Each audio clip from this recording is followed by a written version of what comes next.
pianta del 1943, del giugno 1943, è una pianta molto importante, non soltanto dal punto di vista così cartografico, ma dal punto di vista ideologico, perché è la prova che si voleva continuare con la mentalità di internamento anche dopo il giugno 43. Quindi doveva diventare una snazionalizzazione progressiva della provincia di Lubiana, e per questo era una pazzia enorme, sia dal punto di vista della snazionalizzazione che dal punto di vista dell'organizzazione.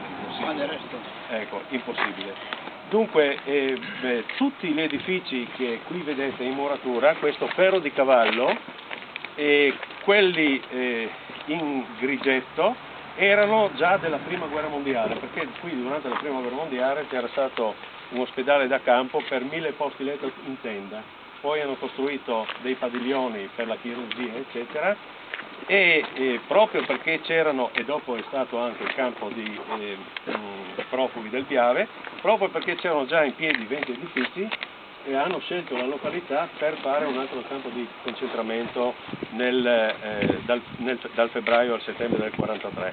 Se noi sovrapponiamo l'attuale perimetro della caserma, questo è l'attuale perimetro della caserma, vediamo che il campo è conservato intatto, è un unicum in campo internazionale, l'unico campo fascista italiano intatto, palesemente intatto. Su questo non c'è il minimo dubbio, io posso spiegarlo a chi vuole, e abbiamo perfino la controprova, che è un disegno realizzato da un internato sloveno, Franz Dergans, che ci mostra che oltre l'attuale chiesetta, che è là in fondo, dove la lapide là in fondo, c'era l'acquedotto, e oltre l'acquedotto si estendeva ancora un larghissimo spazio di campo di concentramento che poi è stato restituito alla terra agricola. Dunque, grazie a tutti per essere venuti, all'onorevole Deborah Serracchiani e a Concordia e Pax, che per prima ha pensato alla valorizzazione di questo campo proprio 10 anni fa, con una manifestazione imponente, all'onorevole Strizzolo, che oggi non può essere presente, però in apertura di seduta alla Camera ha parlato del campo di Visco. Se voi andate sul suo sito internet potete vedere tutto il suo intervento.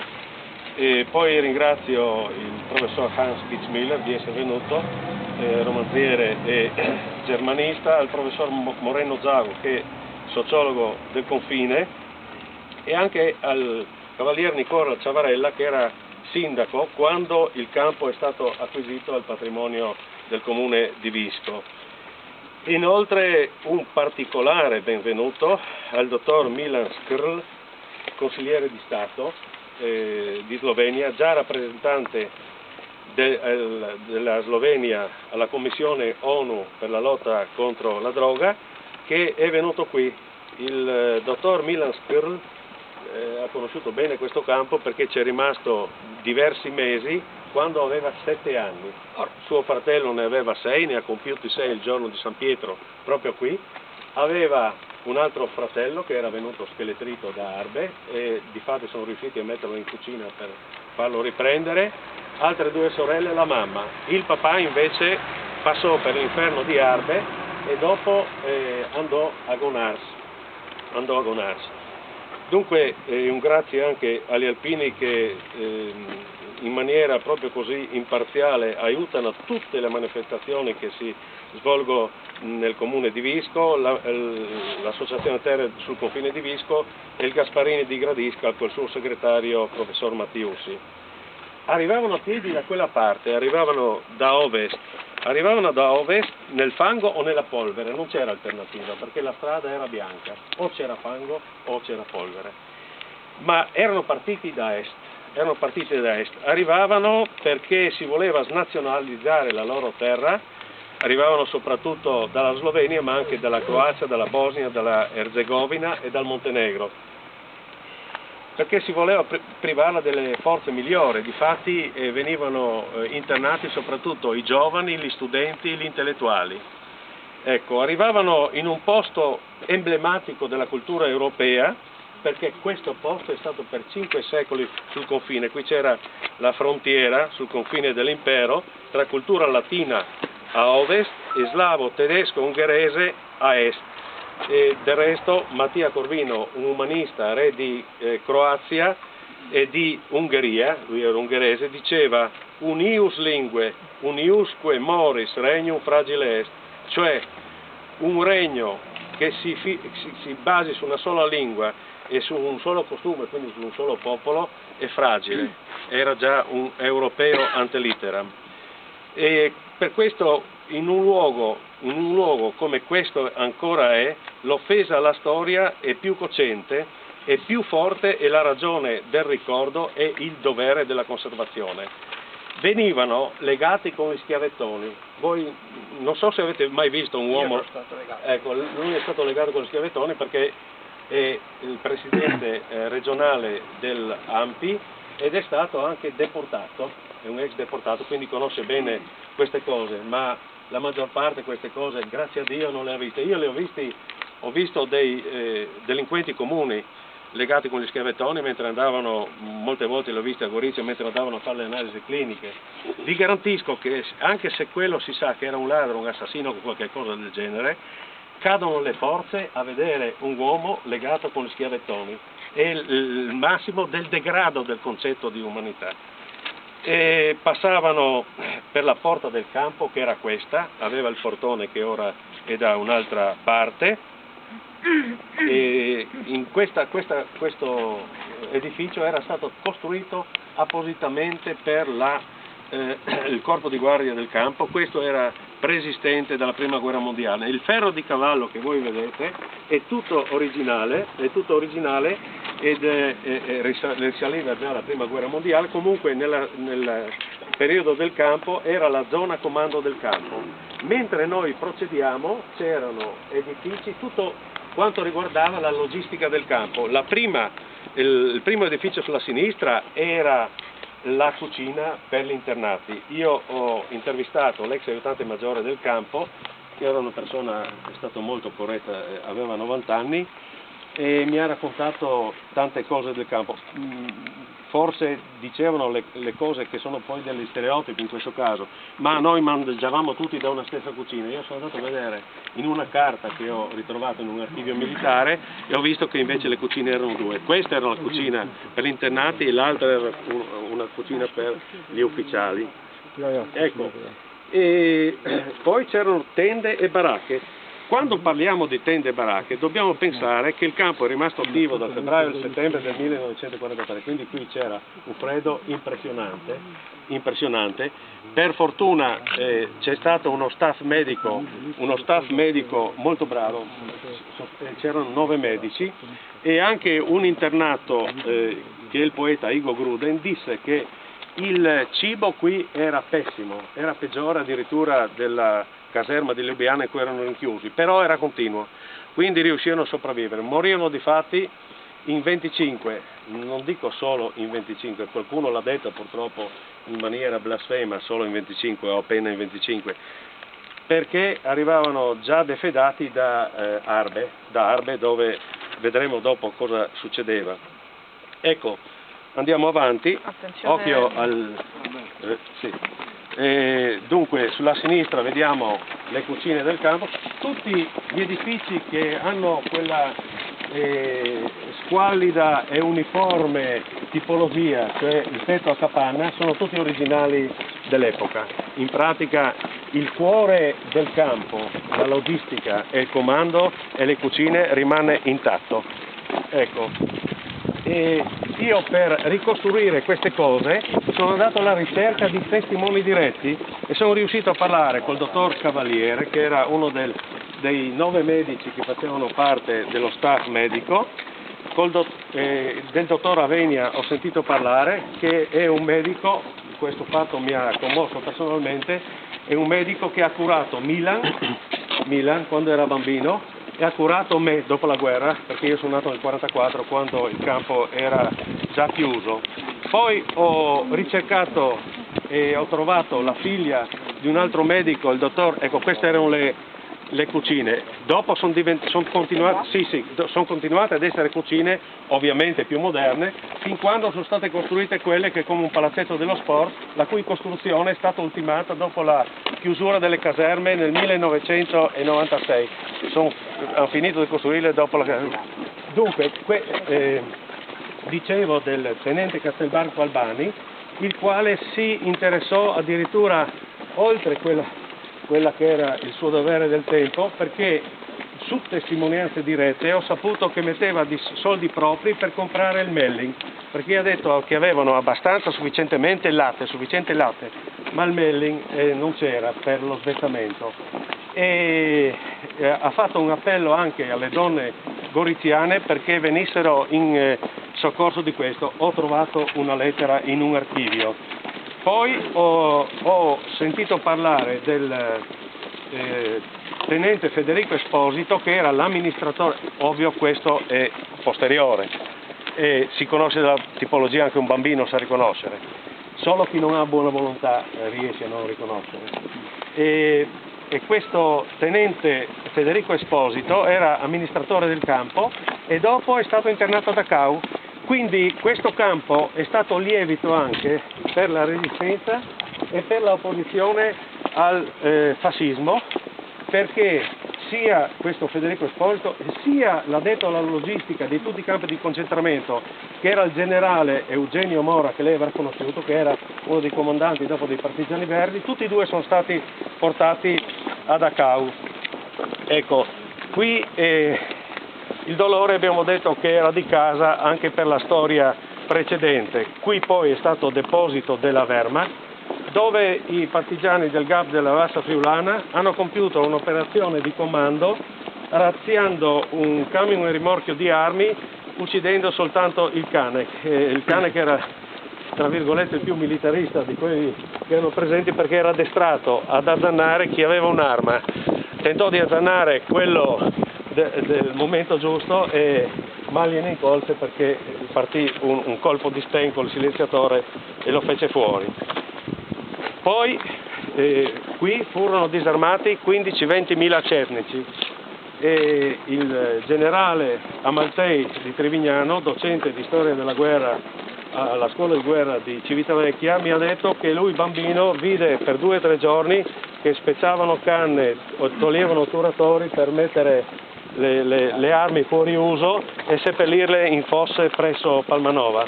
Di qui sciamarono dopo l'8 settembre i deportati in 3-4 mila persone e ritornarono a piedi alle loro terre.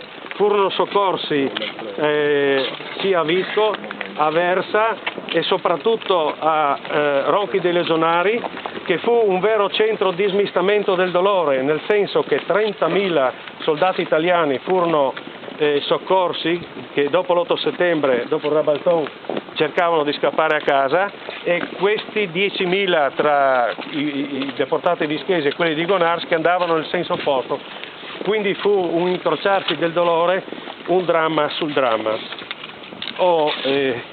Abbiamo visto che abbiamo conosciuto il dottor Milan Skrl, che dopo vi presenterò, e qui è venuta anche a portare i fiori in memoria dei suoi compagni Slavenka Widur. Aveva 17 anni quando è stata internata, ha sposato uno di Osopo, un Benchiaruti di Osopo, e i suoi figli adesso parlano croato e parlano friulano e parlano italiano. Ecco, qui siamo davanti alla chiesa di Borgo Piave, che è stata rimessa in sesto per l'occasione. Ci sono state sei chiese a Borgo Piave.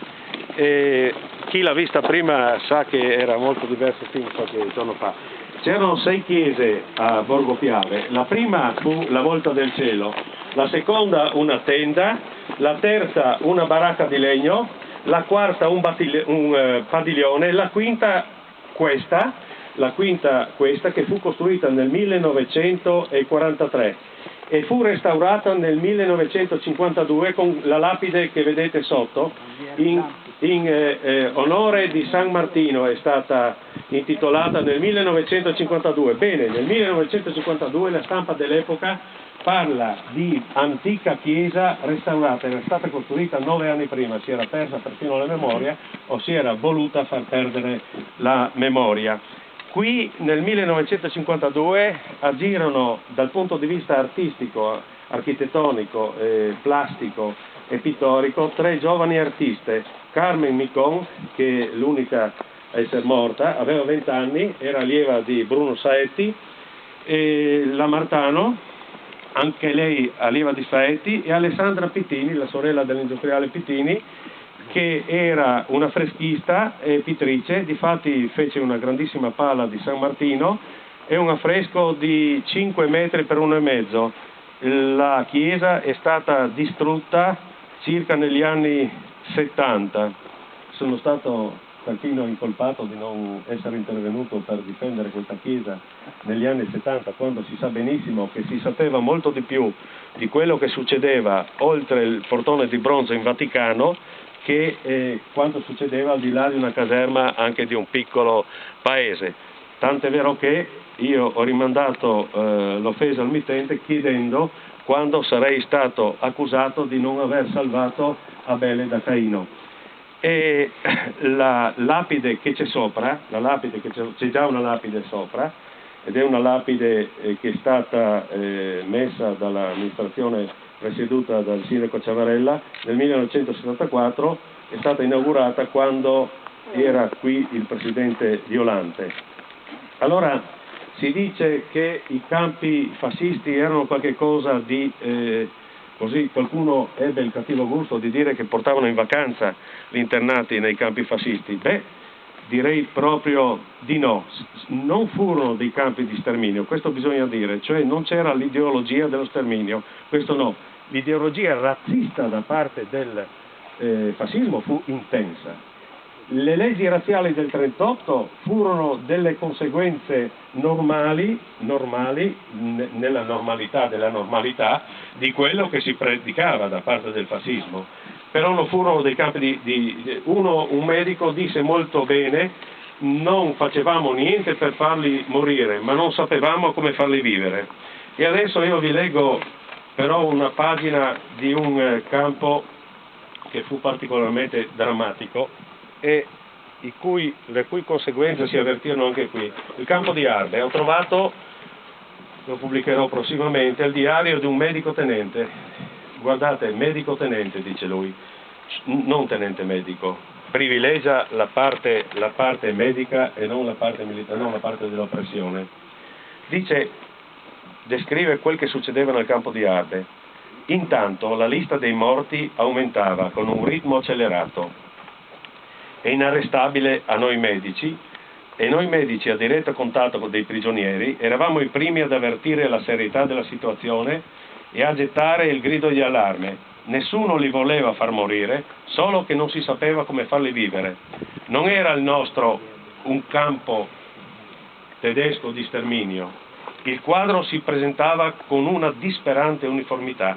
La scarsa razione di cibo e specialmente l'insufficienza dei grassi e di proteine rendeva smunti, pallidi quegli uomini che si facevano sempre più fragili, lenti ed incerti nei movimenti, finché una diarrea profusa chiudeva il quadro e li avviava a morte in pochi giorni per disidratazione. Quegli scheletri ambulanti finivano con una tragica maschera di floridezza, pareva tornassero grassi, erano soltanto gonfi. Gli occhi si affossavano fra le palpebre tumefatte, le labbra tumide, la lingua arida e screpolata, il volto rotondo e lucido di un estremo pallore. Solo le mani spuntavano scheletriche dalle maniche delle giacche ed erano animate da un fine tremore. Le gambe e i piedi diventavano 2 colonne pesanti e lucide e a toccarle si deformavano come cera molle.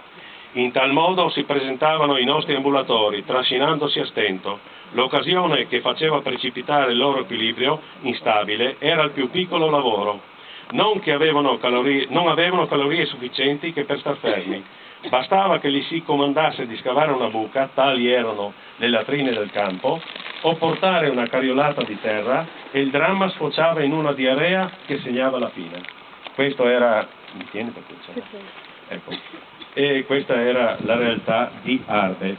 E a Visco c'erano intellettuali, pittori,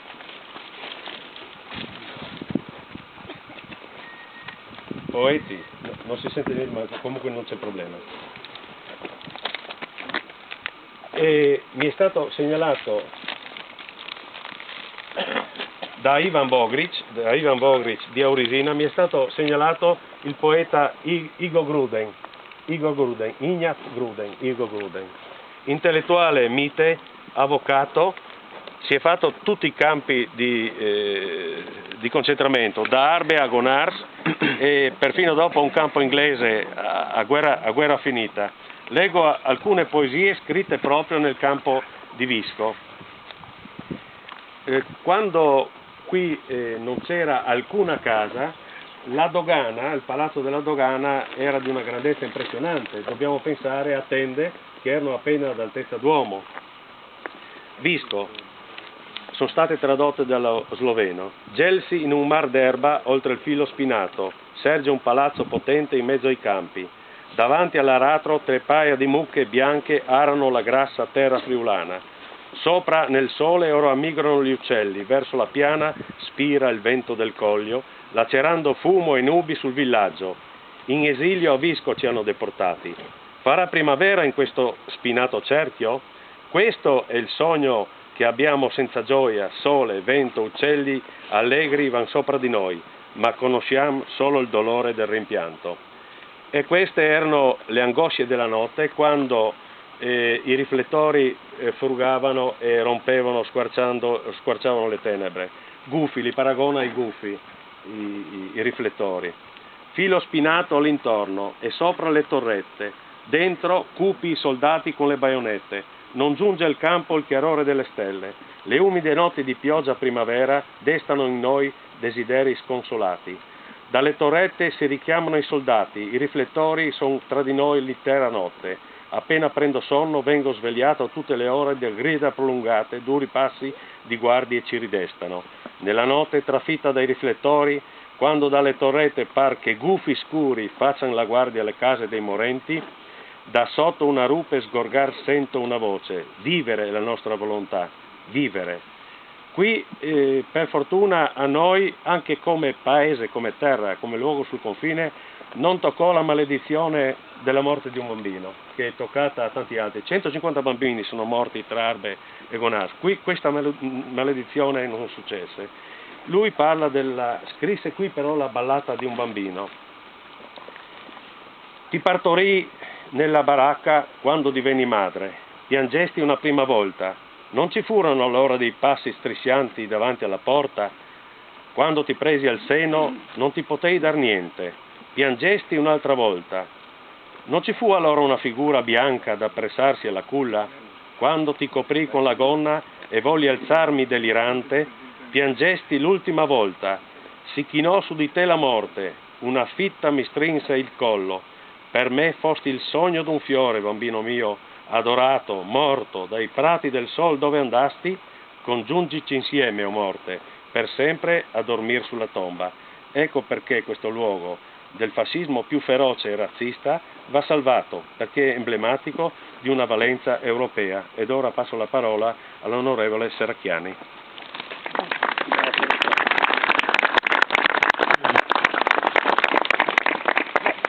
Credo che il professor Cassin, che ringrazio personalmente, credo a nome anche di tutti gli amici che sono qui oggi e le amiche che sono qui oggi, credo che ci abbia dato un ulteriore insegnamento di cui avevamo bisogno. Noi siamo qui oggi, siamo il giorno della memoria perché vogliamo ricordare, vogliamo che la memoria non venga delegata ad altri, quindi vogliamo essere qui presenti noi fisicamente, ma vogliamo anche che questa memoria venga trasferita domani alle generazioni che verranno dopo di noi. Ecco perché pensiamo tutti, ringrazio davvero di cuore il professor Cassin perché ancora una volta ci ha invitato a riflettere.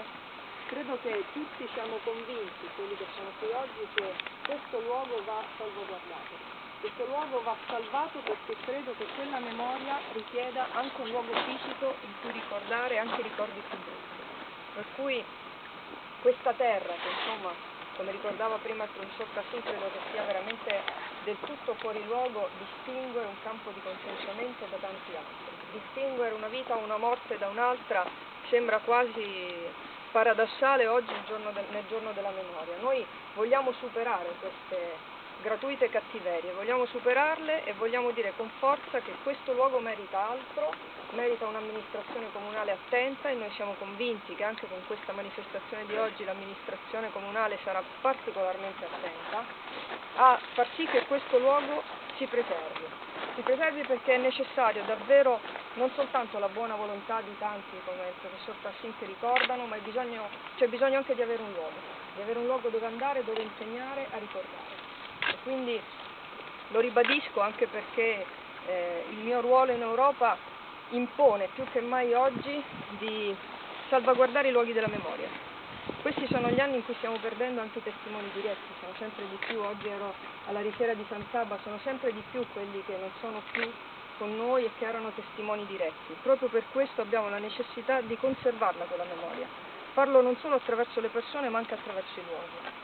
A San Saba è stato fatto naturalmente, e non solo era necessario ma era un dovere. Qui riteniamo che ci sia lo stesso dovere e l'Europa ce lo chiede anche perché questo è un luogo europeo, questo è un territorio europeo, questa è una regione europea e non può essere da meno di tante altre regioni europee che danno ai luoghi della memoria tutta l'importanza necessaria che questa regione in questo momento sta dimenticando. Per cui siamo qui con forza per dire questo, ringrazio, lo faccio per tutti, mi scuserete se non ricordo tutti, ma ringrazio in particolare il Presidente dell'ANPI che oggi è qui con noi, mi ha fatto davvero un piacere non solo personale ma anche credo che sia un gesto importante. Ringrazio tutti i volontari che oggi ci hanno fatto entrare, che ci hanno garantito la presenza oggi qui, le forze dell'ordine, ma soprattutto ringrazio tutti voi e confido che siate voi a trasmettere quella necessità della memoria che non deve essere delegata.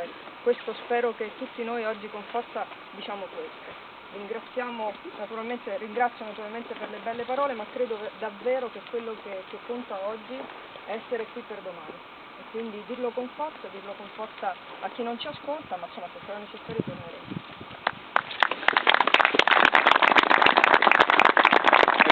Adesso tutti sono invitati alla baita degli Alpini per un caffè o un brindisi. Possiamo mettere... Sì, di Piorta.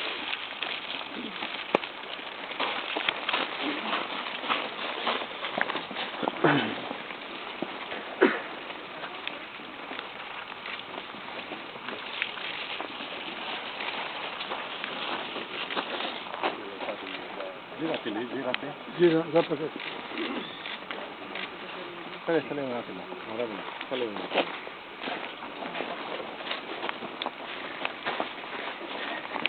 È un po' di... Sì, però che non